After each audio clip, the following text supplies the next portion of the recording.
Ya, bismillahirrahmanirrahim.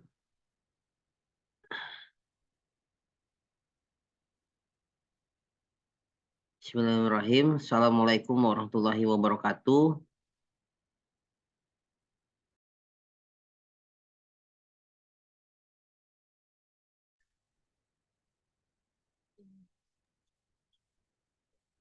Ya, suara saya jelas nggak ya? Cek. Jelas insyaallah. Waalaikumsalam Oh warahmatullahi iya, wabarakatuh. baik. Bismillahirrahmanirrahim. Assalamualaikum warahmatullahi wabarakatuh.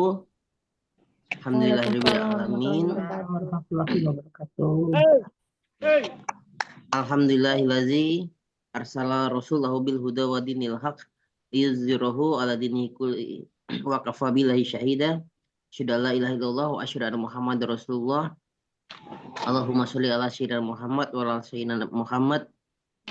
La haula wala quwata illa billahil aliyil azim.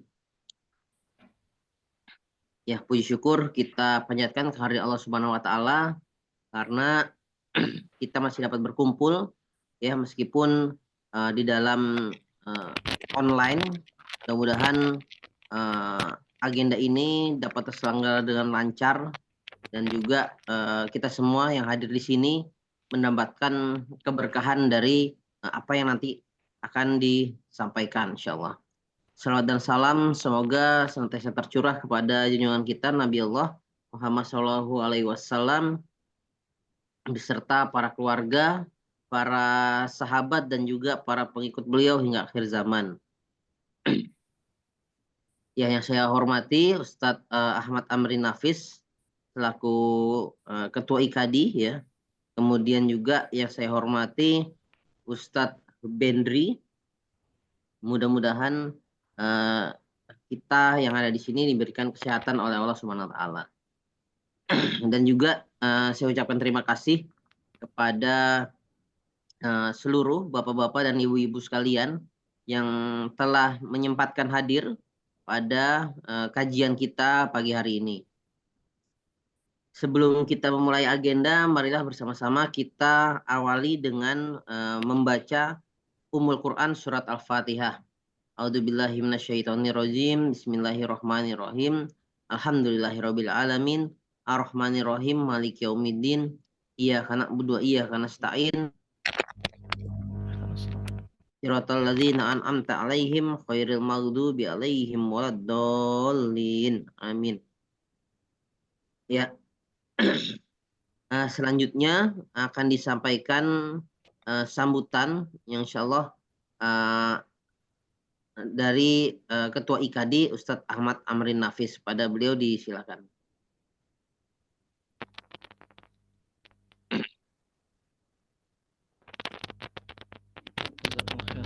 Bismillahirrahmanirrahim. Wahaikum jami'an min tahiyatil Islam. Tahiyatu fiha salam. Assalamualaikum warahmatullahi wabarakatuh. Waalaikumsalam warahmatullahi wabarakatuh. Alhamdulillahirabbil alamin. Hamdan katsiran kama amar.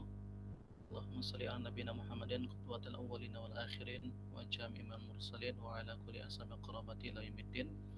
Subhanakallahu la ilma lana illa ma 'allamtana innaka antal alimul hakim. Ashabul muhtaramin yang kami hormati bersama Al-Ustadz Bendri Jaisyur Rahman hafizallahu taala. Semoga Allah jaga umur beliau, berkahi umur beliau, Allah jaga beliau selalu dan insyaallah semoga ilmu beliau senantiasa bermanfaat bagi kita semua. Yang kami hormati bersama Ustadz Riza, kemudian ibu-ibu sekalian dan para peserta kajian Zoom yang dirahmati oleh Allah Subhanahu wa taala. Alhamdulillah di pagi hari ini Allah mempertemukan kita di majelis online. Meskipun online, semoga keberkahan dan ilmu yang nantinya beliau sampaikan bermanfaat bagi kita semua. Beliau merupakan praktisi parenting yang kajian beliau online ataupun offline sempat kami ikuti waktu kuliah di Jakarta. Kemudian buku-buku beliau yang manfaat ya, terutama masalah tentang parentingan. Saya rasa bukan hanya ibu-ibu saja yang butuh ilmu ini. Kita bapak-bapak juga perlu tambahan ilmu, perlu ngaji bareng sama-sama. Salah satu kutipan di ceramah beliau yang saya ingat, jangan sampai, kurang lebih beliau mengatakan, parenting itu bukan tentang pendidikan anak-anak, ya. Bukan tentang anak-anak tapi tentang orang tuanya. Jadi kalau anaknya pengen baik, ya orang tuanya dulu harus baik. Mungkin itu sambutan dari saya. Mohon maaf bila banyak hal yang kurang berkenan. Jazakumullah khairan katsiran atas hadirnya antum dan antuna sekalian di majelis kita. Semoga Allah senantiasa memberikan keberkahan. Demikian. Assalamualaikum warahmatullahi wabarakatuh. Waalaikumsalam warahmatullahi wabarakatuh. Jazakallahu khair pada Ustadz Ahmad Amri Nafis atas sambutan yang telah diberikan. Ya, lanjut saja. Saya akan membacakan secara singkat ya biodata dari Ustadz Bendri. Nama Bendri Jaisur Rahman, alamat Jakarta Timur, tempat tanggal lahir Jakarta 31 Agustus 81, Instagram @ajobendri, channel YouTube Featherman, status sudah menikah dengan 1 istri dan 5 orang anak, moto senyum, semangat, dan tulus, serta yakinlah Allah mencintaimu meski kamu tak mengharapkan cintanya. Ya, pendidikan beliau yang pertama di Ma'had Al-Hikmah Jakarta, kemudian FISIP UI, dan Ma'had Utsman bin Affan Jakarta. Aktivitas saat ini mubalik, pengasuh website www.fatherman.id, kemudian praktisi Islamic Parenting, pembina @kampus sahabat, penulis buku serial Fatherman, dan juga narasumber di berbagai seminar dan kajian parenting. Ya, itu secara singkat biodata dari Ustadz Bendri. Langsung saja kita dengarkan secara seksama kajian yang akan dibawakan oleh beliau. Kepada Ustadz Bendri Jaisur Rahman, kami persilahkan. Silakan Ustadz. Baik.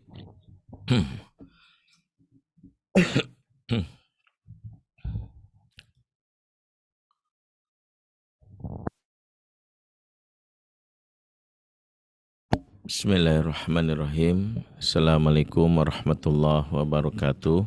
Waalaikumsalam warahmatullahi wabarakatuh. Innal hamdalillah nahmaduhu wa nasta'inuhu wa nastaghfiruh wa na'udzu billahi min syururi anfusina wa sayyiati a'malina. Man yahdihillahu fala mudhillalah wa may yudlil fala hadiyalah. Asyhadu an la ilaha illallah wahdahu la syarikalah wa asyhadu anna Muhammadan abduhu wa rasuluhu alladzi la nabiyya ba'dah. Rabbana atina min ladunka rahmah wa hayyi' lana min amrina rasyada. Rabbi shrah li sadri wa yassir li amri wahlul 'uqdatam min lisani yafqahu qawli wa ba'd. Ikhwatal iman a'azakumullah jami'an, yang kami muliakan, kami hormati Ustazuna Ustadz Ahmad Amrin Nafis LC selaku Ketua IKADI Bontang. Yang kami muliakan, kami hormati para pengurus IKADI Bontang dan juga para hadirin jamaah peserta kajian yang diadakan secara online oleh IKADI Bontang dimanapun saat ini berada. Alhamdulillah pagi ini di penghujung Sya'ban Allah izinkan kita untuk bisa bersilaturahim secara online sekaligus mempersiapkan diri kita agar kita menjadikan Ramadan yang akan datang ini, baik yang mungkin sudah memastikan Ramadannya tanggal 11 karena mengikuti hisab, atau yang menunggu pengumuman pemerintah, kita memastikan dan berharap bahwa Ramadan ini menjadi Ramadan terbaik bagi kita dan keluarga kita. Sebab kita yang selama ini semangat beribadah di bulan Ramadan, ya tentu kita merasa terpanggil dengan panggilan Allah yang menyebutkan ya ayyuhalladzina amanu kutiba alaikumusiyam, hai orang-orang beriman diwajibkan atas kamu berpuasa. Jadi yang membuat kita berpuasa sebagai amalan unggulan di bulan Ramadan itu karena keimanan. Dan itulah membuat kita semangat melakukan islahun nafs, perbaikan diri, karena kita merasa terpanggil sebagai orang-orang yang beriman. Tapi kita jangan lupa bahwa Allah menyebut keimanan, sapaan orang beriman bukan hanya untuk ibadah yang bernama puasa saja. Allah di ayat yang lain juga mengingatkan sebagai pengingat bahwa jika kita ingin perbaiki diri, jangan sampai lupa terhadap keluarga kita. Maka Allah sebutkan, ya ayyuhalladzina amanu qu anfusakum wa ahlikum naro. Hai orang-orang beriman, jaga dirimu dan keluargamu dari api neraka. Jadi ketika kita semangat perbaiki diri di bulan Ramadan, ingat bahwa diri kita dengan keluarga itu satu paket yang tak boleh dilepaskan. Bahwa orang-orang yang cuek dan abai terhadap keluarganya justru orang yang merugi, apalagi kepala keluarga sebagai seorang ayah. Kenapa? Karena ayah punya tanggung jawab menjaga diri dan keluarganya. Jadi bukan dirinya saja. Ayahlah yang dihisab di akhirat sebagaimana sabda Nabi, warrajulu ra'in fi ahlihi wa huwa mas'ulun an ra'iyatihi. Seorang lelaki alias seorang ayah kepala bagi keluarganya, maka ayah dihisab perlakuannya terhadap keluarganya, terutama dalam urusan terkait dengan akhirat dari keluarganya. Sehingga tidak boleh karena kita Ramadan kita berpikir cuek dan abai, ya, karena cuek dan abai termasuk dosa jika dilakukan oleh seorang kepala keluarga. Sebagaimana sabda Nabi, kafa bil mar'i ithman inama ayyudu'a mayakut. Cukuplah seseorang dianggap berdosa jika dia menyia-nyiakan atau mengabaikan orang di bawah tanggungannya. Jadi hadis ini bukan sekedar berkaitan dengan hak nafkah yang terkait dengan kebutuhan nafkah keluarga, tapi juga terkait dengan kebutuhan spiritual keluarga. Jadi jadikanlah momentum Ramadan sebagai bulan dalam rangka kita melakukan perbaikan diri dan keluarga. Makanya Allah Subhanahu wa taala berkaitan dengan ibadah Ramadan, ya, Allah mengingatkan, ya, menyelipkan satu ayat yang mengingatkan bahwa Ramadan itu tak membuat kita abai dalam urusan keluarga. Ya, jadi setelah Allah mengingatkan mulai dari ayat 183 surah Al-Baqarah, ya ayyuhalladzina amanu kutiba alaikumusiyam, ya, ayat yang saya yakin sebagian kita, ya, para jamaah pun sudah pada hafal ini karena ini ayat populer, ya, di bulan Ramadan, ya. Ayat gacoan kok istilahnya, ya. Insya Allah kalau sudah hafal ayat ini banyak yang siap kultum Ramadan, gitu, ya. Karena sudah hafal ayat gacoannya. Tapi rangkaian ibadah ayat riba Ramadan bukan sekedar puasa. Allah mengingatkan kita juga secara tersirat untuk belajar fikih, ya, ayyaman ma'dudat, faman kana minkum maridun aw ala safarin fa iddatu min ayyamin ukhar. Ayat ini terkait dengan supaya kita belajar fikih agar memahami saat kapan kita boleh mengganti puasa kita, apakah sekedar sakit lantas kita bilang saya ganti, ya, sakit apa Pak? Ada sakit panu saya gitu.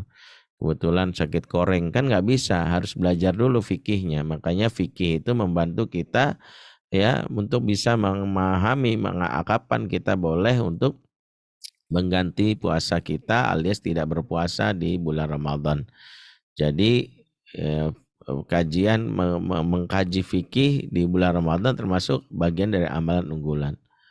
Ya, termasuk rangkaian ayat berikutnya, alladzina yutikuna fidyatun tu'amu miskin. Ya, kalau kalian enggak mampu menggantinya, wajib menggantinya dengan memberi makan orang miskin, memberi makan fidyah.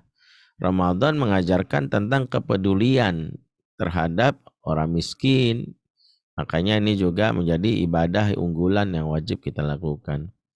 Kemudian ayat berikutnya, syahrul Ramadan alladzi unzila fil Qur'an hudal linnasi wa bayyinatin minal huda wal furqan.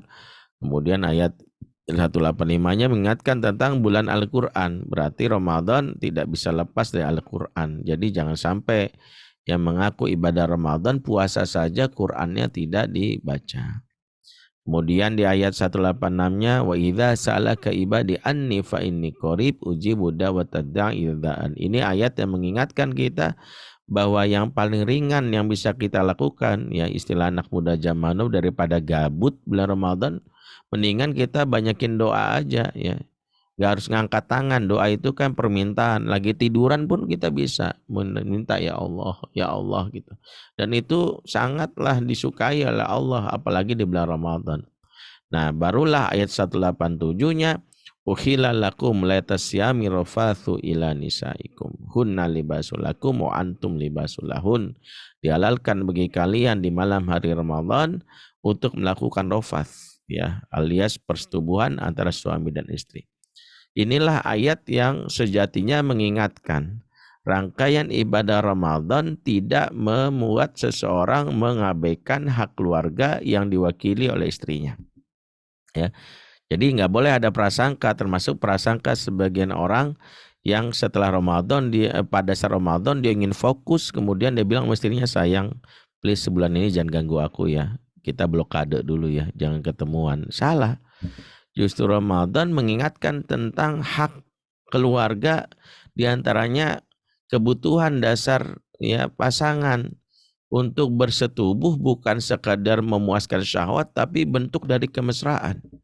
Makanya ayatnya mengatakan kalimat rofath. Rofath itu kan kata-kata cabul porno yang menggairahkan, yang membuat pasangan itu merasa begitu akrab dan begitu dekat. Karena orang-orang yang bisa ngomong cabul itu biasanya udah akrab gitu ya, dan itu sah kalau dengan pasangan ya. Dalam hal inilah ayat ini secara tidak langsung mengingatkan ya bahwa seseorang yang sudah ya berumah tangga jangan sampai menyanyiakan hak pasangannya.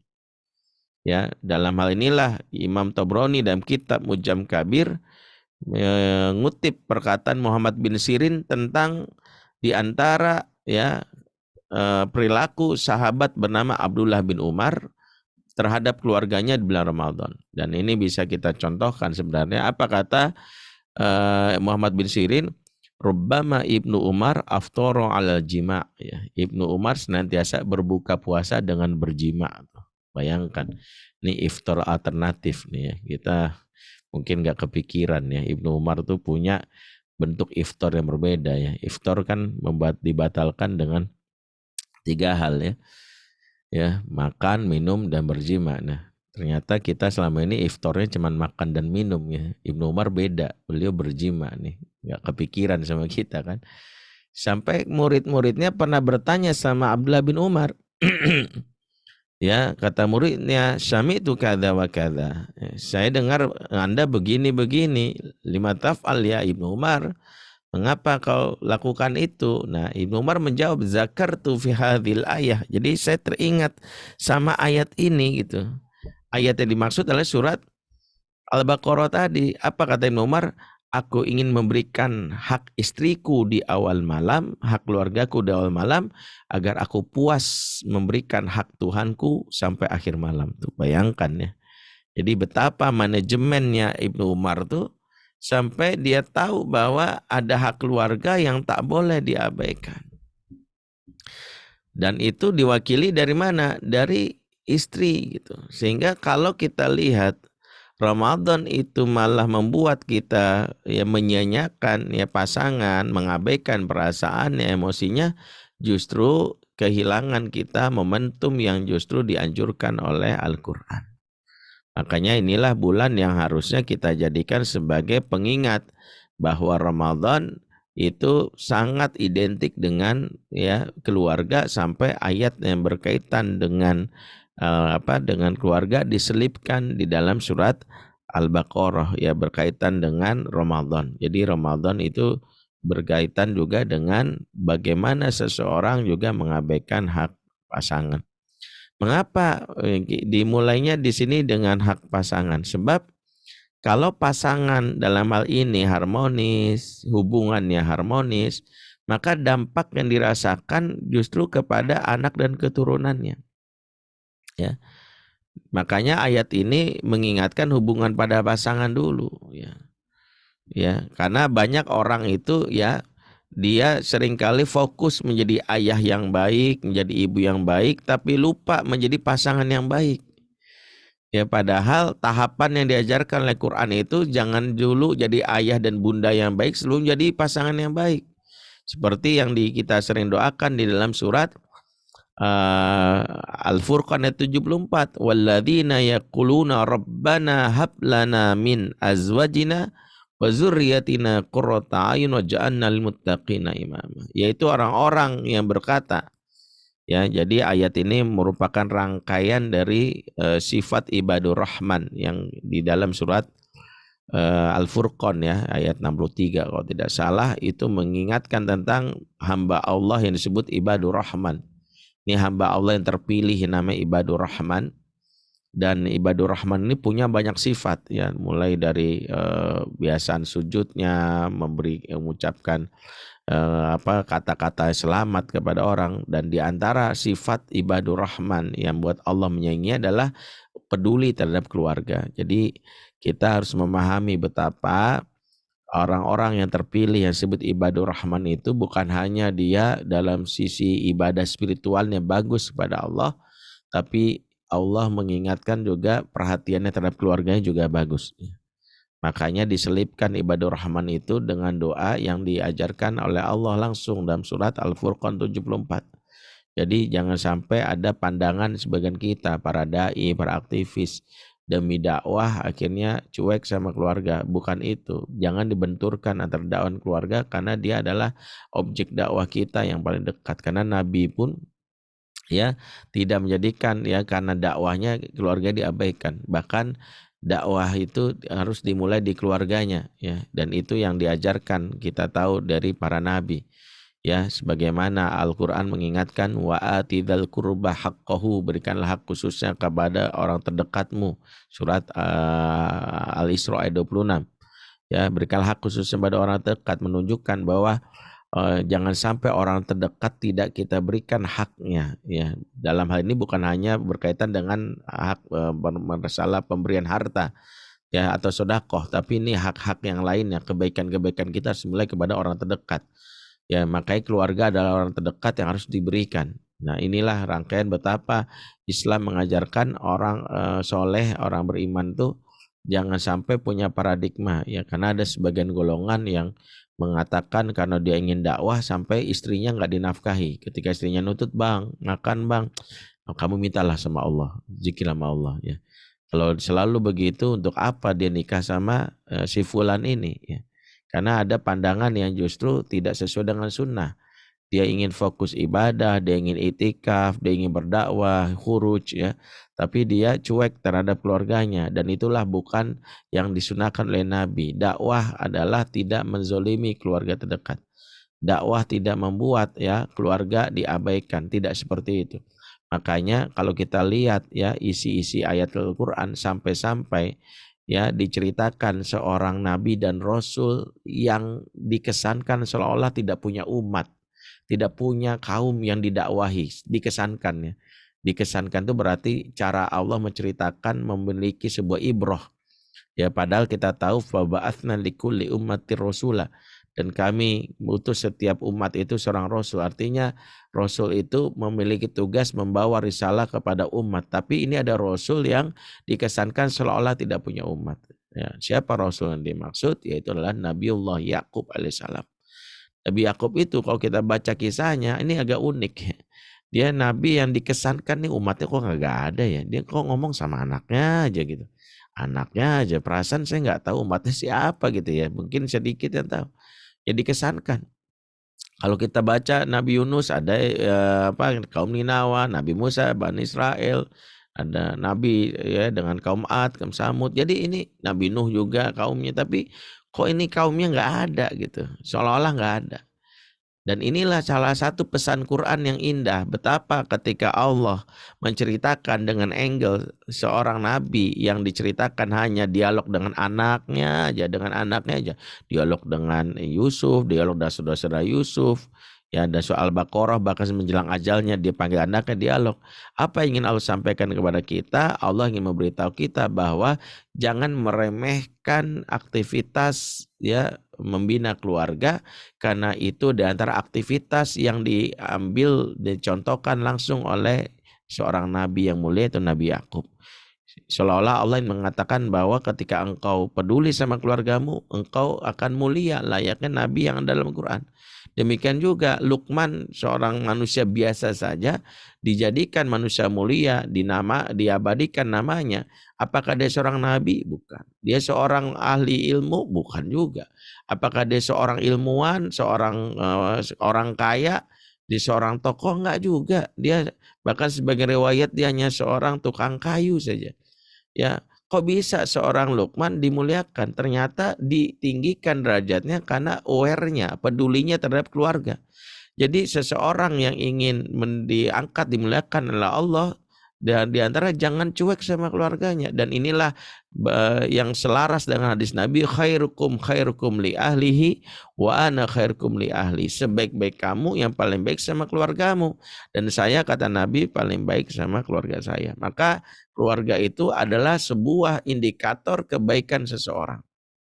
Ya, kembali dalam surat Al-Furqan ayat 74, Allah mengingatkan doa yang diajarkan, Rabbana hablana min azwajina wa dzurriyyatina qurrata a'yun waj'alna lil muttaqina imama. Doa ini saya yakin sudah hafal kita. Yang menarik, doa ini kan mengajarkan tentang tahapan. Dimulai dengan minta Rabbana hablana min azwajina wa dzurriyyatina. Ya Allah, karuniakan kepada kami pasangan kami. Barulah kita minta zuriyatina. Setelah kita minta pasangan, baru anak-anak. Disinilah kebertahapan tadarruj di dalam Islam itu diajarkan. Bahwa banyak seorang aktivis atau seorang yang salah langkah, ingin menjadi ayah yang baik tapi jadi suami yang buruk bagi istrinya. Ingin menjadi ibu yang baik tapi jadi istri yang buruk bagi suaminya. Ternyata tidak seperti itu. Jadilah suami istri yang baik, yang disyaratkan nama itu dengan kalimat azwaj, ya, yang merupakan jamak dari kata zauj, ya, di mana Dr. Aisyah Asyati mengatakan, ya, relasi hubungan yang ideal dalam Quran itu digambarkan dengan kalimat zauj dan azwaj. Jika suatu hubungan digambarkan dengan hal yang berbeda, yaitu imro'ah, menunjukkan relasi yang jelek, ya, relasi yang tidak ideal. Makanya kalau pasangan yang tidak ideal disebut imro'ah. Sementara pasangan yang ideal disebut zauj, ya, atau azwaj, ya. Kita tahu Nabi Adam dan istrinya, ya Adam uskun anta wa zaujukal jannah, zauj. Nabi dan istri-istrinya, ya ayuhan nabi qul li azwajika, Nabi katakanlah kamu kepada azwajmu. Bahkan seseorang yang dipastikan masuk surga disapa oleh malaikat penjaga surga, udkhulul jannata antum wa azwajukum tuhbarun. Masuklah kamu ke dalam surga, kamu dan pasanganmu. Ya, kamu dan azwajmu. Jadi kalau disebut zauj atau azwaj, pasangan ideal. Kalau pasangan tidak ideal disebut imro'ah. Ya, imro'ah itu makna pertama adalah pasangan yang berbeda keyakinan dan pemahaman, seperti Nuh dan istrinya, wa imro'atin Nuh, ya, disebutkan surat At-Tahrim, ya, disebut imro'atin Nuh, ya, istrinya Nabi mulia, istrinya imro'ah, yaitu disebut namanya Wa'ilah, ya, Ibnu Abbas sebut namanya Wa'ilah. Kemudian Lut, ya, disebut Nabi yang mulia, istrinya pendukung LGBT, namanya Wali'ah. Ya, atau Asiyah itu, ya, wanita mulia, suaminya kafir. Maka seorang yang beda keyakinan, beda pemahaman disebut imro'ah. Maka doa Rabbana hablana min azwajina maknanya adalah karuniakanlah pada kami pasangan yang satu keyakinan, satu pemahaman. Karena kalau pasangan suami istri udah beda keyakinan, beda pemahaman, berantem terus tuh ngurus anak. Ya, mau masukin sekolah, yang satu masukin pesantren, enggak usah lah, ngapain pesantren, sampai ngapain aja penghafal Quran juga banyak yang, jadi bersuami istri kalau udah beda keyakinan tuh begitu. Ya, kedua, imro'ah itu maknanya satu keyakinan, satu pemahaman, tapi di jalan yang sesat, itu imro'ah tuh diantaranya. Contohnya adalah Abu Lahab, saya naron zata lahab wa mar'atu hammalatal hatab, kami lemparkan Abu Lahab ke neraka, demikian juga istrinya imro'ahnya. Maka seseorang yang satu keyakinan pemahaman tapi di jalan sesat, imro'ah. Itulah mengapa doa Rabbana hab lana min azwajina di antara maknanya adalah ya Allah karuniakanlah pada kami pasangan yang satu keyakinan satu pemahaman di jalan yang benar. Jadi bukan satu keyakinan satu pemahaman doang, tapi di jalan yang salah. Sebab ada yang kompak satu keyakinan tapi ngaco ya. Sayang malam ini kita mau mabok di mana nih? Yuk kita dugem bareng ya. Kayaknya babi rica-rica enak juga kalau malam ini kita coba.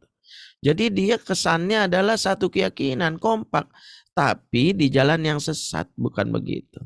Dan yang ketiga, ya di antara mana imro'ah adalah pasangan yang ditinggal mati oleh yang lainnya, yang membuat salah satunya menjadi single parent. Dan ini dialami oleh yang disebut dalam Quran adalah Hannah binti Fakhuth, istri dari Imron. Maka diceritakan wa idh qalat imro'ati Imron, imro'ahnya Imron. Mengapa disebut imro'ah? Di antara penjelasan oleh Dr. Aisyah Syati adalah karena istrinya, karena Imron wafat saat Maryam baru lahir, sehingga Hana mengurus anak seorang diri. Jadi makna dari Rabbana hab lana min azwajina adalah kita berharap kita punya pasangan yang menua bersama. Jadi ini indahnya doa ini ya, menua bersama dan mengurus anak bareng. Jadi kita minta ya Allah punya pasangan menua bareng ya, tumbuh melihat anak-anak dan memiliki yang namanya mengurus anak bareng-bareng. Kemudian imro'ah juga maknanya adalah pasangan yang memiliki akhlak yang buruk sehingga mencegah hak pasangan lainnya ya, seperti yang dialami oleh Nabi Zakaria yang mendoakan dalam surat Maryam ayat 5 ya wa imro'ati akiro, sementara imro'ahku mandul, yaitu istrinya bernama Isya binti Fakhuth. Imam Qurtubi mengatakan di antara penghalang dari istrinya ya, Zakaria untuk hamil adalah lisannya tajam. Ya, kalau ngomong menyakitkan hati. Allah mencegah beliau untuk hamil tersebab akan muncul dari rahimnya seorang nabi yang mulia, Nabi Yahya, dan tidak mungkin seorang nabi diasuh oleh ibu yang lisannya tajam, ngomongnya buruk. Maka Allah menunda kehamilannya. Allah tahan dia supaya tidak bisa memiliki anak. Karena yang dilahirkannya anak yang istimewa, bukan anak yang biasa saja. Ya, jadi salah satu penghalang kehamilan adalah akhlak buruk dari orang tuanya. Ya, lisannya tajam diantaranya. Mungkin ada yang komplain, tapi Ustadz saya punya tetangga ngomongnya kasar, anaknya 5 gitu. Maka pasti anaknya juga bukan anak istimewa, biasa-biasa saja. Maka bagi siapa yang hadir di sini yang diuji belum punya anak, maka bisa jadi Allah sedang ingin mengkaruniakan kepadanya anak yang istimewa sekali. Jangan-jangan kita belum pantas mengasuhnya karena ada yang perlu di-upgrade dalam diri kita. Bisa jadi anak kita seorang hafiz Quran, ulama, tapi kitanya baru Iqra 1 ya. Dan itu yang membuat kita ya mungkin harus memperbaikinya.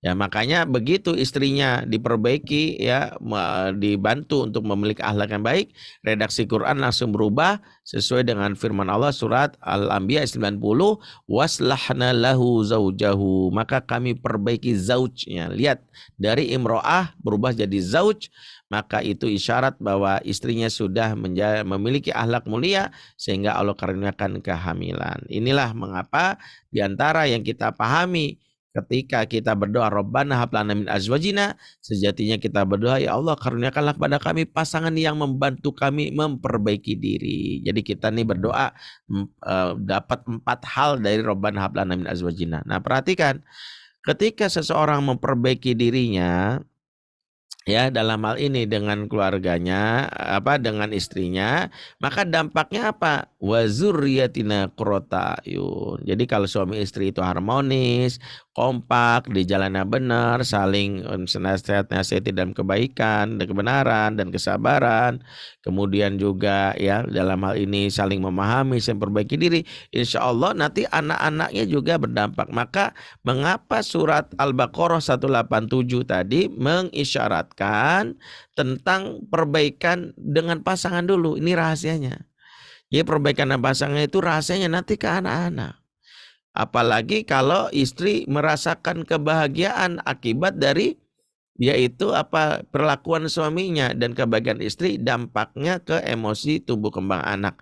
Dan ini isyarat Quran yang bisa kita baca surah Al-A'raf ayat 58, wal baladut thayyibu yakhruju nabatuhu bi'izni rabbih, tanah yang baik akan keluar darinya tanaman-tanaman yang baik. Jadi isyarat Quran memberitahu bahwa kalau tanah itu baik, ya insya Allah tanamannya baik. Di antara makna tanah dalam Quran itu biasanya diidentikan dengan wanita. Wanita itu kan di ayat lain disamakan dengan tanah, ya. Nisa'ukum harthul lakum, istri-istrimu ibarat tanah ladang tempat engkau bercocok tanam. Jadi wanita itu saat jadi istri disebut harthun, tanah ladang, ya, dan disebut tanah ladang tempat bercocok tanam. Tapi saat jadi ibu disebut baladun, ya, tanah yang luas, ya, karena perannya lebih luas. Dalam hal ini seorang wanita jika tanahnya baik, karena dia diibaratkan tanah, maka tanaman yang keluar anak-anaknya baik. Dan kondisi baik ini diantaranya adalah kesehatan mentalnya, ya. Maka banyak sekarang isu tentang istri yang sakit hatinya, sakit jiwanya, karena suami yang cuek, suami yang nggak ngurusin dia capek, habis lahiran nggak dibantu, nggak disupport, zolim suami kayak gini. Nah, momentum Ramadan mengingatkan tentang perbaikan hubungan dengan pasangan, ya. Di antaranya adalah intensitas jima menjadi salah satu ukurannya. Orang tuh kalau mau tahu bermasalah atau tidak, itu lihat aja, ya, bagaimana dia, ya, dalam hal ini berjima dan pasangannya. Saya kalau ada yang konsultasi sama saya, Ustadz, saya ini sering ribut sama pasangan saya, bla bla bla bla. Saya tanya gini, udah berapa lama nggak berhubungan intim? Oh, alhamdulillah Ustadz masih rutin, semalam baru aja berhubungan, masih bagus tuh. Hubungan diantaranya masih sehat kalau masih ada indikasi yang disebut masih aktif berhubungan seksual. Kenapa? Karena diantara ciri Allah masih memberikan al-mawaddah kepada pasangan, yaitu rasa kasih sayang, adalah adanya jima. Karena diantara makna mawaddah, sebagaimana perkataan Hasan al-Basri ketika ditanya, ma makna mawaddah ya Syekh, apa artinya, apa maksudnya mawadah ya Syekh? Mawadah ay jima, kata beliau, mawadah itu berjima. Maka suami istri diantara yang menunjukkan masih mawadah kalau masih aktif berhubungan seksual, itu tandanya masih adanya mawadah. Tapi kalau sudah enggak berhubungan intim, sudah tak dilakukan dalam sebulan 2 bulan, maka mawadah sudah dicabut, dan itu warning, dan itu akan menunjukkan masalah. Kalau sudah masalah, lagi-lagi dampaknya ke anak. Nah, momentum Ramadan ini, yuk mari jadikan bagaimana kita mengembalikan kembali, merevitalisasi bagaimana kehidupan kita dalam berkeluarga. Nah, apa yang kita lakukan agar keluarga kita menjadi harmonis dan membuat kita mendapatkan nikmatnya dalam berkeluarga, maka kita mulai dengan pondasi yang diajarkan Nabi saat awal mula berkeluarga. Pondasi inilah yang mulai dilakukan dengan doa yang diajarkan Nabi saat orang mulai berkeluarga. Apa bunyi doanya? Barakallaka wa baraka alaik wa jama'a bainakuma fi khairin. Ternyata di antara yang diajarkan oleh Nabi pada saat seorang berkeluarga itu dengan doa keberkahan. Jadi doa inilah menjadi pangkal bagaimana kita memperbaiki keluarga di bulan Ramadan. Kenapa? Karena memang ini awal dari keluarga yang akan mendapatkan kebaikan. Ya, sehingga doa-doa yang lain statusnya makruh kalau tidak disertai dengan keberkahan. Sebagaimana diriwayatkan dalam hadis riwayat Ahmad ketika salah satu sahabat Aqil bin Abi Thalib menikah dengan seorang wanita dari Bani Jushaim. Ya, pada saat itu, pada saat walimatul ursnya, beliau mengundang kawan-kawannya, dan kawan-kawannya mendoakan dengan doa yang sering dilafalkan oleh kaum-kaum jahiliyah kalau ada pengantin baru. Dan doa ini saya dengar, saya pikir masih banyak di zaman now, ya, zaman sekarang. Apa yang didoakan kawannya kepadanya? Ya, birrifa'i wal banin, birrifa'i wal banin. Semoga rukun dan banyak anak ya. Semoga rukun-rukun dan punya keturunan ya, kira-kira begitu. Dan kita kan masih sering doain ini. Berkata Aqil ketika kawannya mendoakannya, la taf'alu dzalik. Ya, jangan kalian lakukan itu, jangan ngomong begitu. Saya enggak suka. Jadi langsung ditegur kawannya. Sampai kawannya heran, lantas bertanya, "Tsumma naqul ya Aba Yazid." Terus kami harus bicara apa? Kami harus ngomong apa? Ya. Jadi kemudian keluarlah kalimat dan inilah yang diajarkan oleh Nabi. Ya apa? Barakallahu wa barakalaikum kadzalika Rasulullah nu'mar. Ya, kadzalika nu'mar. Ya ucapkan barakallahu wa barakalaikum, inilah yang diperintahkan kepada kita. Jadi ketika Nabi mengajarkan keberkahan, maka ini bukanlah sekadar angin lalu, tapi punya nilai dasar. Bahwa berkeluarga harusnya mulai pondasi berkah. Sebab kalau rumah tangga sudah bermasalah, pastinya karena dicabut keberkahannya. Nah, bulan Ramadan ini kita tahu Syahrul Mubarak, bulan yang turunkannya keberkahan. Maka di bulan inilah keluarga memulai pondasi yang membuat berkah itu turun. Membuat berkah itu datang, dan itu bisa kita jadikan sebagai aktivitas harian. Ya, daily rundown istilahnya. Dan itu kalau kita hitung banyak banget pintu-pintu keberkahan. Dimulai dari apa? Satu, ya kita mulai dengan sahur. Maka disinilah kita ingatkan keluarga jangan meremehkan sahur. Karena ada orang yang mengatakan, aku nggak usah sahur dah, aku kan sudah biasa intermittent fasting ya lah. Dia mengatakan aku sih udah biasa nahan lapar, nggak perlu sahur gitu. Bukan karena kita kuat yang membuat kita meremehkan sahur. Kenapa kita harus maksain sahur walaupun cuma seteguk air, walaupun cuma makan kurma, walaupun cuma makan nasi? Karena Nabi yang katakan inna fis suhuri al barakah. Sesungguhnya dalam sahur itu ada keberkahan. Sehingga disinilah fatwa para ulama sampai mengingatkan bahkan wanita-wanita yang lagi haid, ya ingat para istri, para suami ingatin tetap sahur. Ya kalau dia bilang aku kan nggak puasa mas, bukan begitu sayang, bukan untuk kamu tapi untuk keluarga kita. Sahurnya kamu mengumpulkan keberkahan di rumah kita. Jadi tetap kamu harus sahur, tetap harus bangun ya. Makanya jangan ada di antara kita yang merasa udah biasa ngapain sih harus sahur. Bukan, ini bukan main ajang kuat-kuatan. Ramadan bukan main ajang kuat-kuatan tapi ajang takwa-takwaan. Takwa-takwaan ini yang paling bertakwa itu diuji dengan yang paling banyak berkah dalam di bulan Ramadannya. Maka sahurlah yang kita lakukan. Maka ini yang kita ingatkan. Yang kedua adalah yaitu ketika kita sahur kita juga membiasakan diri makan bersama. Ada yang sahur tapi curi start. Makannya sendirian, dia mungkin begadang ya sampai jam 2, kemudian tanggung nih udah sahur duluan deh. Kemudian habis makan dia bilang sama istrinya, "Saya aku udah sahur ya, kamu tinggal nanti bangunin anak-anak sahur." Ini nggak benar. Kalau kita ingin memberikan makna dalam Ramadan ini buat keluarga, maka kita harus memahami bahwa di bulan Ramadan itu bulan penuh berkah, bulan juga untuk perbaiki keluarga. Maka di antara yang dianjurkan Nabi, jangan sampai terbiasa makan sendirian. Kayak jomblo aja makan sendirian kan gitu. Nabi mengajarkan, fajtami'u ala tu'amikum, makanlah kalian makan bareng-bareng kata Nabi. Wadhkuru smallahi alaihi yubarak lakum fih, sebut nama Allah di dalamnya, niscaya turun keberkahan untuk kalian. Ya, jadi makan bareng-bareng itu sunnah, makan bareng-bareng itu dianjurkan. Jadi makan bersama itulah yang justru menjadi penguat kemesraan dalam keluarga. Sehingga diingatkan kita biasain makan bareng. Dan disebut makan bareng kata para ulama jika memenuhi 5 ciri. 1, wujuhu ila ta'am, makan bareng itu menghadap ke makanan. Bukanlah makan bareng ya kita melihat ke TV atau di pojokan. Nih makanan dihidangkan mengelilingi. Itu disebut makan bersama. Ya makanya yang benar itu kalau bisa makannya dihidangkan. Bukan kayak prasmanan gitu ya. Ya walaupun sah-sah saja tapi biasain menghadap ke makanan. Itu kita bilang sama keluarga kita, sama anak-anak kita. Nah ini makannya menghadap ini. Yang kedua disebut makan bareng itu adalah mengambil lauk dari wadah yang besar bersama-sama. Ya boleh langsung dari piringnya atau nampannya seperti kebiasaan sebagian orang ya kayak di masyarakat Arab kan kalau kita buka tuh udah nampan besar nasi mandi gitu itu boleh.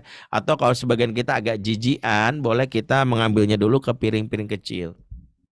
Itu disebut makan bersama tuh. Ya bagi itu. Ya. Dan itulah yang praktekkan Nabi, sampai urusan sepiring berdua, segelas berdua. Nabi itu minum saja segelas berdua loh. Ini bukan masalah irit cuci piring, cuci gelas ya. Tapi Nabi mempraktekkan ini dalam rangka mewujudkan keberkahan. Sampai kalau minum saja diminta Aisyah ya sisakan untuk, kalau Nabi minum disisakan untuk Aisyah. Ya, jadi ini lakukan. Yang ketiga sebut makan bersama. Kalau saling mencicipi, cobain makanan pasangannya. Ya, cobain dulu sayangnya. Ya, ayamnya kayak enak nih gitu. Istrinya juga bilang, aku juga ya mas cobain ikannya. Dihabisin sama dia gitu. Jadi biarkan saja, namanya suami istri atau sama anak begitu, saling mencicipi sedikit nggak apa-apa. Ya kalau ibu-ibu biasanya tuh kalau sambil nyuapin, apalagi bayi, sebenarnya nyobain dulu, itu cuma makan bersama, bagus itu sunnah. Yang keempat ya, disebut makan bersama tidak ada media penghalang. Bahkan ada ulama yang memakruhkan baca Quran di meja makan, itu nggak benar gitu. Jangan sesoleh-soleh kita bawa Quran meja makan, itu bikin orang lain jadi bingung, kikuk, aduh. Ya orang lain pada Quran kan harus dengerin, mau makan jadi nggak enak gitu ya. Nggak boleh begitu, ada kaidahnya. Likuli amalin waktuha wa likuli waktin amaluha. Setiap amal tuh ada waktu-waktunya. Kalau di meja makan itu bukan untuk membaca Quran. Jadi nggak tepat. Malah bikin orang lain jadi merasa bukan terganggu. Jadi bingung, kikuk. Makanya kalau Quran aja mulia aja tidak boleh. Dalam ini dimakruhkan, dibaca ya, dibawakan di meja makan. Ya apalagi buku, apalagi handphone. Makanya kalau udah di meja makan bikin aturan, nah handphonenya taruh. Ini bukan ya, ini waktunya kita makan bersama. Ya. Ya, yang kelima dan ini yang disepelekan, inilah inti dari makan bersama apa? Ya tahaddas ma'ahum, saling ngobrol di antara mereka. Ngobrol itulah inti dari makan bersama.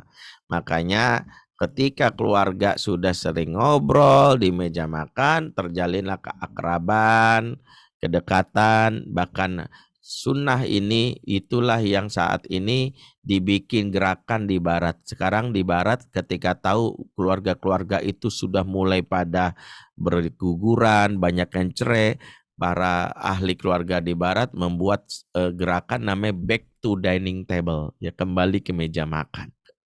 Jadi gerakan kembali ke meja makan itu digagas oleh para ahli parenting dan ahli keluarga di barat, di Eropa, untuk mengembalikan kali suasana keakraban. Nah ini juga yang harus kita pahami, begitu indahnya Islam.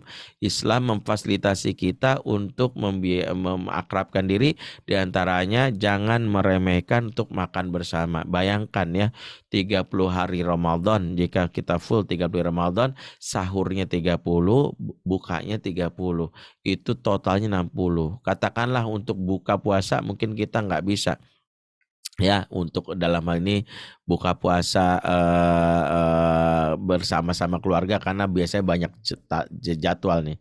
Apalagi Ustadz Amri Nafis pastinya ketua IKADI melalang ke sana kemari gitu ya.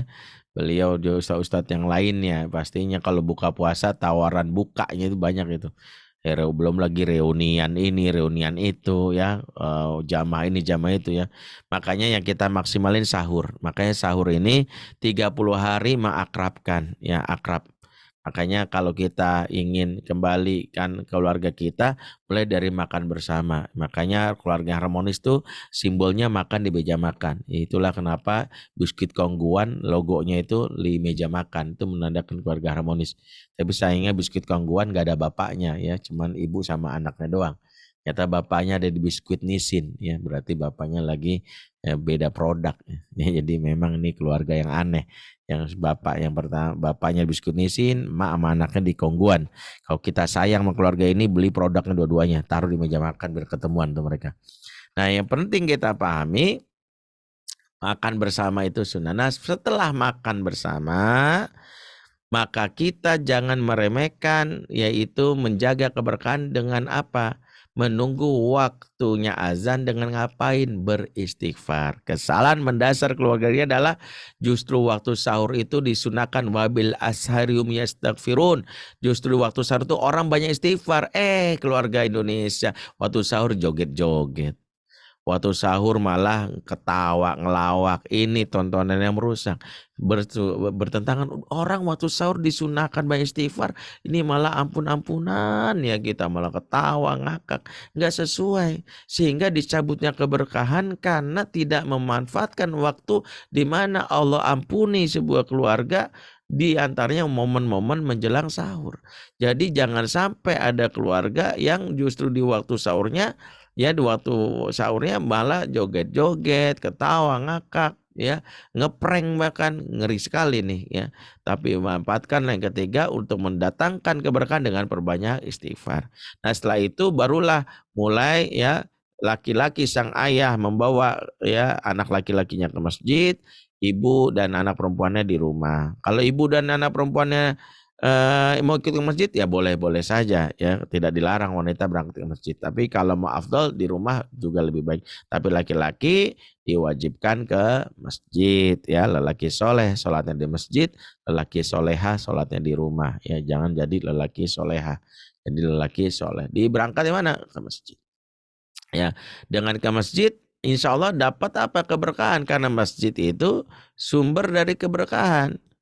Ya, kita tahu bagaimana mengapa di antara kenapa kota Mekah itu diberkahi ya, karena adanya Ka'bah. Inna awala baiti wudiya linnas lalladzi bi Bakkata mubarakan.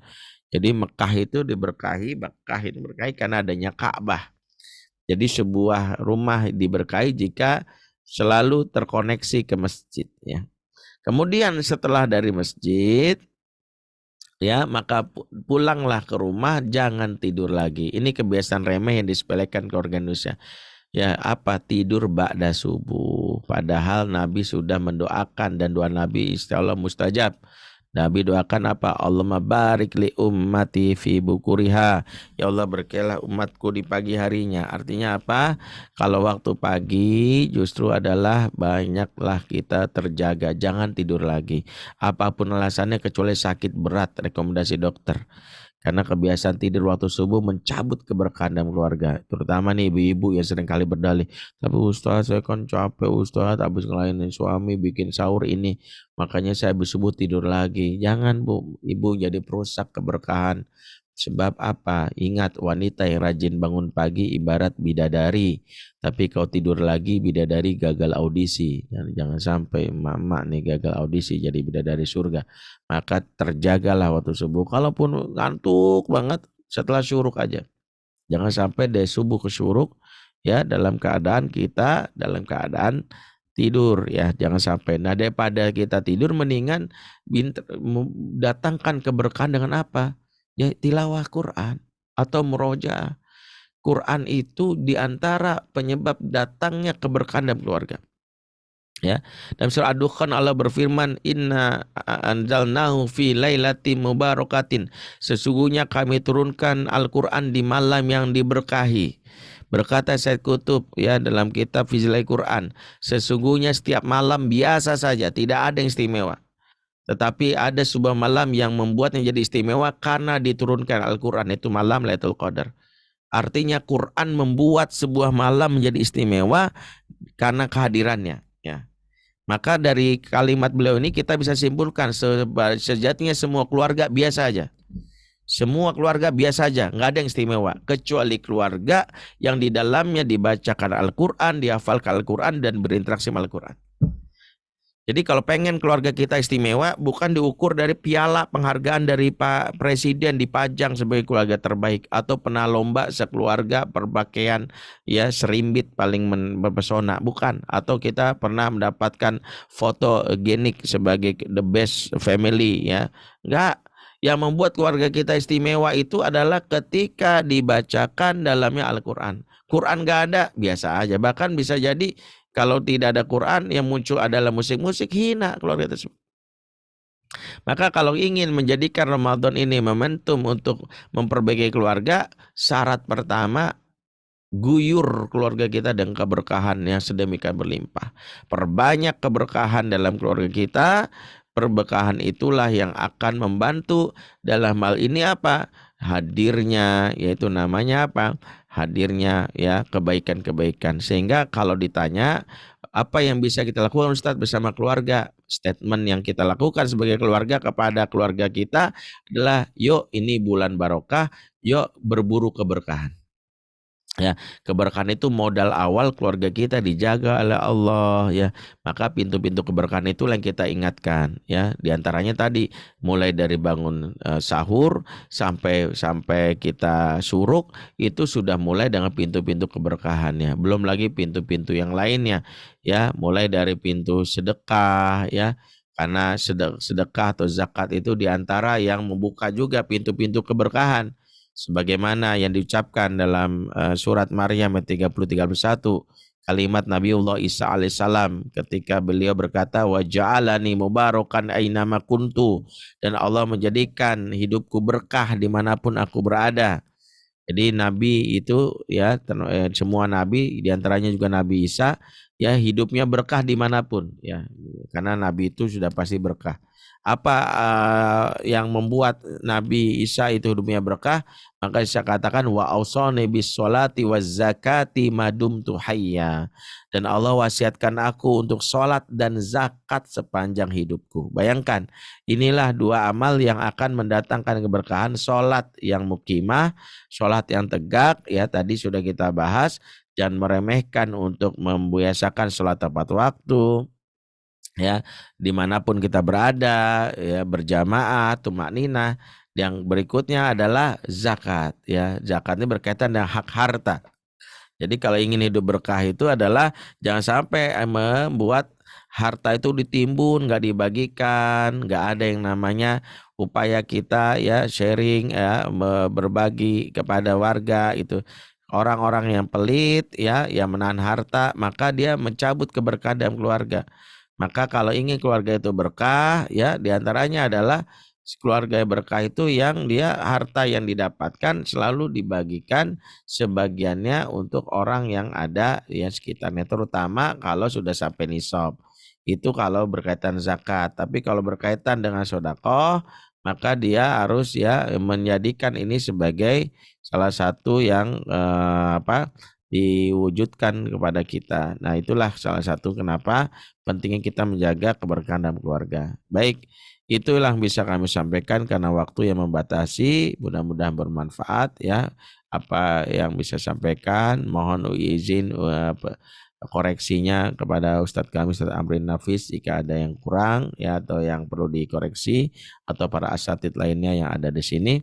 Mohon maaf jika ada yang tidak sesuai. Aku luqul hadza fastaghfirullakum. Wassalamualaikum warahmatullahi wabarakatuh. Waalaikumsalam warahmatullahi wabarakatuh. Ya, jazakallah khair Ustadz Benri atas materinya yang insya Allah menjadi bekal ya untuk kita menjalanin Ramadan kita pada tahun ini dengan lebih baik lagi, utamanya terkait interaksi kita bersama keluarga. Mungkin tadi Ustadz terkait dengan keungguan itu sebetulnya suaminya yang moto itu Ustadz. Iya bisa jadi suaminya moto ya. Nah, jadi Dia lupa dia nggak punya teknologi iya. selfie ya. Oh, kita sekarang udah pakai selfie ya. Iya. Ya, mungkin dari Bapak-bapak dan Ibu-ibu sekalian yang ingin bertanya ya kepada Ustadz Benri terkait dengan materi yang telah disampaikan ya, kami persilahkan. Izin bertanya Ustadz. Silakan Ibu. Ya, Assalamualaikum warahmatullahi wabarakatuh. Jazakallah khairan Ustadz atas ilmunya, Masya Allah luar biasa, sangat menggugah. Yang pertama berkaitan dengan hadis riwayat Bukhari Muslim Ustadz, di mana Bunda Aisyah radhiyallahu anha itu menyampaikan apabila Nabi SAW memasuki 10 hari terakhir, beliau mengencangkan sarungnya, menghidupkan malam-malam tersebut dan membangunkan keluarganya. Nah, mohon penjelasannya Ustadz terkait dengan mengencangkan sarungnya, karena yang kami tahu kan dengan menjauhi istri, jauh dari istri dan jima gitu Ustadz, itu satu. Kemudian yang kedua, kami mempunyai putri ya Ustadz, remaja yang sedang berkuliah. Dari sekarang itu doa untuk dengan tantangan zaman sekarang, doa untuk putri itu selalu udah kami kami panjatkan gitu kan kepada Allah Subhanahu wa taala gitu untuk perlindungan gitu. Kemudian mendapatkan pasangan yang soleh dan lain sebagainya seperti itu. Nah, mohon nasihatnya Ustadz, kami sebagai orang tua untuk mengarahkan putri kami menjadi seorang wanita, seorang istri yang nantinya bisa mendampingi suami dan untuk anak-anaknya seperti itu Ustadz. Seperti apa nasihat yang hal-hal yang artinya karena sebelumnya itu di pondok sehingga pernikahan membicarakan tentang pernikahan, kemudian menikah muda itu kami biasa gitu Ustadz, dia nggak alergi gitu sehingga hal-hal apa itu Ustadz lainnya yang bisa kami membekali putri kami. Mungkin itu aja Ustadz. Baik, Masya Allah, Terima jazakillah khair kasih, ya. barakallahu fiik. Wafik barakallah Bunda Yosi. Semuanya ya. Ya. Assalamualaikum warahmatullahi wabarakatuh. Waalaikumsalam warahmatullahi wabarakatuh. wabarakatuh. Ya, benar apa yang disampaikan Bunda Yosi dalam hadis Bukhari selalu disebutkan ya karena Rasulullah SAW dari Aisyah, idza dakhalal asharu syadda bi'zarahu. Rasulullah SAW jika sudah di 10 hari yang terakhir mengencangkan ikat pinggangnya, maknanya memang Rasulullah ya memastikan 10 hari terakhir itu tidak fokus lagi kepada istrinya, karena pertama ya sebutkan para ulama karena Rasulullah sudah memasuki ibadah yang disebut nama iktikaf. Iktikaf berada di masjid adalah ibadah yang melengkapi ibadah Ramadan, sebagaimana rangkaian surat Al-Baqarah tadi yang kami bacakan ditutup dengan kalimat wa antum akifuna fil masajid. Sementara kalian disunahkan akifuna beritikaf di masjid. Jadi Rasulullah menganjurkan setiap orang laki-laki yang mampu untuk iktikaf di 10 hari terakhir Ramadan. Kalau sudah iktikaf karena di masjid, maka yang namanya berjima kan udah nggak mungkin, Bu. Di mana tempatnya di masjid? Mau kita pastinya kan ada orang di situ. Sehingga di sini maknanya adalah kalau sudah iktikaf tidak ada lagi kesempatan dalam hal ini berjima, berarti memang kemesraan itu tidak diwujudkan dengan berjima, tapi dengan yang lainnya seperti misalnya membawakan makanan seperti dilakukan Aisyah ya, menyuapinya ya pada saat suaminya lapar itu boleh. Tapi bagi yang tidak itikaf karena halangan ya, maka dibolehkan gitu, dibolehkan karena dia tidak itikaf. Ya, karena dia tidak itikaf dibolehkan, cuman dia membagi waktunya aja. Kalau dia ternyata tidak mau gimana Ustadz? Artinya dia fokus nggak ada masalah. Tapi jangan sampai gini, orang itu itikaf kan dalam rangka ibadah ya, fokus ibadah. Tapi ada orang yang misalnya di rumah dibilang nggak nyentuh istrinya tapi malah main game gitu ya. Di akhir malam Ramadan malah dia scrolling WA. Nah inilah diantara yang mungkin kita harus perbaiki ya. Itulah kenapa makna dari hadis yang disampaikan oleh Aisyah terkait dengan Rasulullah di akhir malamnya. Ya Rasulullah di akhir 10 hari terakhir mengencangkan syadda mi'zarahu, artinya mengencangkan ikat pinggangnya. Itu maksudnya sudah tidak lagi memikirkan terkait dengan syahwat karena fokusnya di masjid ya. Kalau di masjid terhalang oleh berjima karena di wilayah publik kan seperti itu ya. Nah, yang berikutnya ya bagaimana kekhawatiran bunda terhadap anak perempuannya. Pertama adalah kita muhasabah dulu tentang bagaimana relasi hubungan antara kita dengan anak perempuan kita. Ini penting saya sampaikan karena the main problem of parenting is disconnection, kata para ahli. Problema utama pengasuhan itu adalah diskoneksi, alias terputusnya hubungan, alias tidak dekatnya kelekatan antara ortu dan anak. Jadi anak itu kalau tidak dekat dengan ortunya, maka hal-hal yang terkait dengan masalah diri dia sulit kita antisipasi. Kenapa sih dia main gadget terus-terusan? Kenapa sih dia selalu kalau dinasehatin selalu melawan? Bahkan kenapa sih dia itu ya tidak bisa memiliki akhlak sebagaimana kita gitu. Maka itu problematikanya adalah dari hubungan kita. Maka di antara yang kita periksa, misalnya bagaimana hubungan kita dengan anak, sudahkah kita akrab dan dekat? Ya, di antara indikator akrab namanya intimacy meter, derajat keakraban itu ada 15 atau 20 poin, saya tidak ingat. Yang pertama, anak yang akrab dan dekat biasanya mau naik kendaraan bersama berdua orang tuanya. Jadi kalau anak itu selalu nolak berduaan naik kendaraan, mama anterin ya kamu, misalnya rumahnya di Bontang, mau ke Balikpapan, enggak aku naik travel aja. Ya mama anterin, enggak mau gitu. Menolak naik kendaraan tanda ada barrier, sehingga kalau ada barrier nasihat pun susah untuk diterima.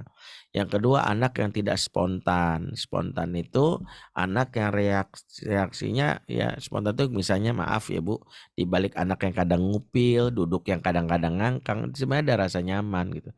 Tapi anak yang cenderung kaku, pendiam, kesannya baik ya, tapi di luar kita dengar laporan dari teman-temannya dia goyang-goyang mulu kalau depan kamera, berarti ada problem. Kenapa dia kalau depan kita mengesankan baik, tapi kalau depan di laporan teman-temannya buruk, berarti ada tidak spontannya hubungan perilaku dia menunjukkan karena adanya ketidaknyaman. Yang ketiga, telapak tangannya nyaman disentuh lama-lama. Telapak tangan ini sensor.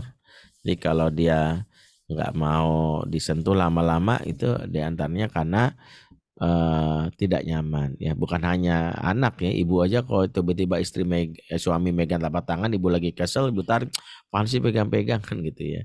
Yang keempat, matanya tak berani menatap lawan bicara, tidak berani eye contact, jadi kalau ngomong menghindar ya, mencari ke atas gitu ya, dan itu manusiawi. Karena mata ini jendela jiwa, hati yang sudah terinjak-injak menyebabkan mata tak berani terbuka.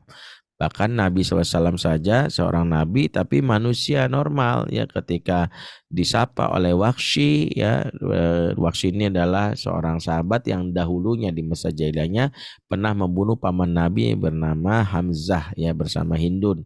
Bahkan Nabi melihat langsung bagaimana bagian tubuhnya Hamzah dirobek-robek ya, akan digigit oleh Hindun bagian dalam tubuhnya.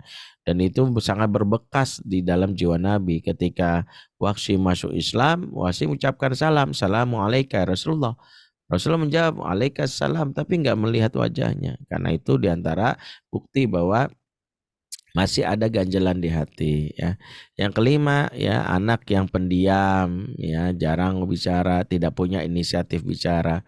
Jadi balik ya, jangan selalu kita bilang anak saya itu pendiam ya. Saya selalu katakan sejatinya tidak ada anak yang pendiam di hadapan orang tuanya kecuali anak yang terluka dan kecewa ya. Yang keenam adalah anak yang ya tidak banyak menyimpan rahasia, selalu kalau ditanya nggak apa-apa. Ini juga diantara yang harus kita periksa. Nah, saya lupa ya poin-poin yang lainnya itu ada di modul kami, ada di kelas online yang kami gagas namanya membayar utang dan membasuh luka pengasuhan. Nah, kalau ini ada, maka ibu harus muhasabah. Ya, gimana bisa ngomong kalau anak itu punya barrier, karena kaidah bicara sama anak connection before correction, jalin koneksi sebelum mengkoreksi, at-ta'lif qabla ta'rif, ikat hati sebelum menasehati. Jadi mau nasehatin tapi hatinya tidak terikat susah, karena hati itu kuncinya kita biar bisa dengar sama anak. Fa innal qalba malik wal a'dha'u junuduhu, kata Ibnu Taimiyah, hati itu raja, yang lain itu prajurit. Kalau hati sudah tunduk, yang lain tuh mudah ditaklukkan. Dari sisi inilah mengapa orang tua memperbaiki supaya Jangan sampai kita dalam hal ini meremehkan ya. Pentingnya kita perbaiki. Nah, kalau sudah hubungan yang baik itu sederhananya bisa kita lihat ketika anak dekat sama kita dan suka ketawa bareng. Saya ingin katakan kalau ingin memulai pembicaraan sama anak, kaidah para ulama begini ya. Pembicaraan sama anak harus mulai dari kaidah ini. Al-kalamu ghairu muhim huwal muhim. Bicara yang tidak penting itu penting. Jadi mulainya dari bicara yang gak penting-penting. Mama tuh abis makan bakso itu enak banget loh. Kamu kan kayak doyan bakso juga ya. Emang bakso penting banget dalam urusan? Nggak penting, tapi menjadi penting dalam relasi. Makanya kadang-kadang kalau kita langsung serius ngomong sama anak, nak, ya kira-kira jodoh masa depan kamu kayak gimana? Langsung ilfil dia, males. Ya, tapi kalau kita bahasa yang sederhana, misalnya, wih bola jilbab baru nih, wah beli di mana? Mama kemarin beli jilbab, agak-agak mahal ya di sebagai gitu. Jadi mulai dari hal-hal yang ringan dan inilah yang disabdakan oleh Nabi, pembicaraan sama keluarga itu jangan yang serius-serius amat. Bahkan canda tawa aja menjadi pahala. Dalam hadis riwayat An-Nasa'i, kullu syai'in laisa lahu fihi min dzikrillah la'ibun wa lahwun illa. Segala sesuatu yang tidak ada zikir kepada Allah di dalamnya sia-sia belaka, kata Nabi, kecuali. Tahu kecualinya apa? Mula'abatur rajul ma'a ahli, canda tawa seseorang kepada anggota keluarga. Jadi kalau mau membuka pembicaraan yang serius, mulai dari yang tidak serius. Jadi ngobrol yang tidak serius tuh baru kita setelah mulai akrab baru bilang, oke, mama boleh nggak sekarang nih agak serius dikit, papa boleh nggak, seperti itu. Dan paling penting untuk urusan anak perempuan dalam masa jodohnya, dekatkan sama ayahnya, karena ayah adalah referensi anak dalam mencari jodoh. Ya, referensi anak dalam mencari jodoh itu ayahnya, sebab ayah itu adalah the first love anak perempuannya. Anak yang kebingungan dalam referensi jodoh karena tidak dekat dengan figur ayah. Ya, makanya di antara penyebab ya mengapa suatu hari Abu Bakar As-Siddiq melamar Fatimah dan Nabi langsung menolaknya karena tahu ini bukan tipenya Fatimah. Kebayang, Abu Bakar ini sahabat nomor 1, iman tak diragukan, udah gitu kaya raya, ternyata ditolak ya. Yang kedua datang Umar, sahabat nomor 2, iman tak diragukan, kaya raya juga, ditolak. Barulah datang sahabat yang ketiga, Ali, sama iman tak diragukan tapi miskin. Ibu-ibu ya atau bapak sini jujur, kalau ada ya calon mantu datang ke rumah, soleh kaya sama soleh miskin, pilih mana gitu. Pasti soleh kaya gitu, kita manusiawi. Tapi ternyata yang diterima Rasul melamar Fatimah adalah yang soleh dan miskin, yaitu Ali. Mengapa bukan Abu Bakar aja, kan sama-sama soleh dan kaya, kan beruntung. Tapi inilah jawaban dari sebagian ulama, Fatimah lebih memilih Ali karena Ali paling mirip baginda Rasulullah Shallallahu Alaihi Wasallam. Jadi secara fisik Ali itu seolah-olah Fatimah yang mengatakan Ali itu ayahku banget gitu. Jadi kalau seorang anak dekat dengan ayahnya, maka dia menjadikan referensi jodohnya itu 2, 1 seperti ayahnya atau pilihan ayahnya. Ya. Jadi kalau ditanya referensi jodohnya apa, maunya yang kayak papa gitu. Kalau nggak kayak papa, pilihan papahnya. Papa punya kawan nih, anaknya baru pulang dari Singapura, mau nggak jodohin? Insya Allah papahnya yang menjodohkan. Ya, wallahu a'lam bishawab. Ya, jazakallahu khair Ustadz atas penjelasannya. Mungkin seperti itu ya Ibu Yosi. Terima kasih juga atas pertanyaannya. Insya Allah pagi hari ini kita akan sampai jam 8.30. Jadi mungkin bagi Bapak dan Ibu sekalian yang masih memiliki pertanyaan bisa disampaikan, dipersilakan.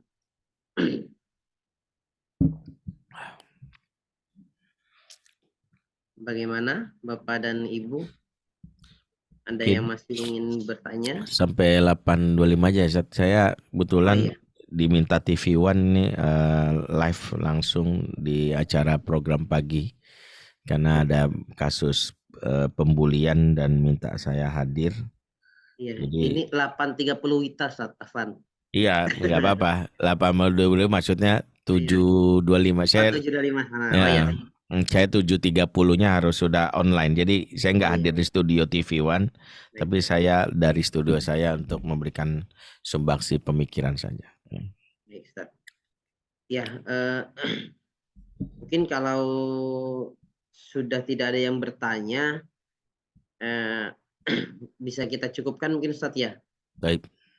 Ya, jazakallah khair Ustaz atas materi yang telah disampaikan.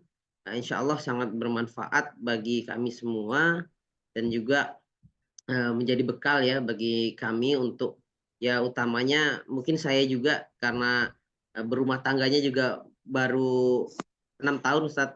Insya Allah. Mohon doanya juga mudah-mudahan lancar ya Amin, amin. semuanya. Ya, dan juga mudah-mudahan kita semua diberikan kesehatan sampai kita bisa bertemu dengan bulan Ramadan. Insya Allah. Amin. Amin ya robbal alamin. Ya, demikian agenda kita pada pagi hari ini, kajian kita. Mudah-mudahan di kajian-kajian berikutnya kita dapat berjumpa kembali. Kita tutup dengan membaca doa kafaratul majelis. Subhanallah wa bihamdik. Asyhadu an la ilaha illa anta Jazakallah khair pada semuanya, utamanya kepada Ustadz Benri dan Ustadz Nafis yang telah menyelenggarakan dan memberikan kajian pada pagi hari ini. Jazakallah khair Ustadz. Demikian, kurang dan lebihnya mohon dimaafkan. Wabillahi taufiq wal hidayah. Assalamualaikum warahmatullahi wabarakatuh. Waalaikumsalam warahmatullahi wabarakatuh. Barakallahu fiik Ustaz. Jazakallah khair. Wa iyyakum. Pamit ya.